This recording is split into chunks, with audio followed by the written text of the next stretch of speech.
kabulastugan. Hindi malilimutan ang asaran na merong pikunan, lalo na rin ang unang niligawan, unang kabiguan.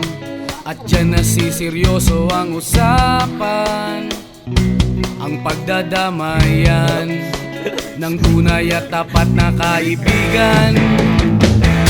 Kung mga buwan, kaibigan namang maaasahan. Oh, di na tayo pabata, edad may di nahahalata. Sa mga trip, unti-unti na tayong nagsasawa. Pero kahit ganon, barkadang matatag hanggang sa ngayon. Minsan man magkita, tsak may kwela, yan ang aking mga tropa.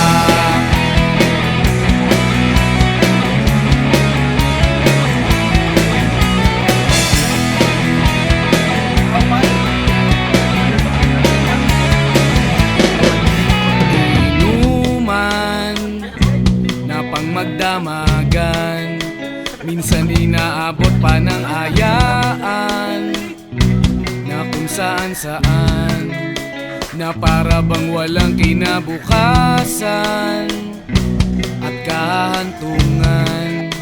At dyan nasiseryoso ang usapan, ang pagpapayuhan ng tunay at tapat na kaibigan.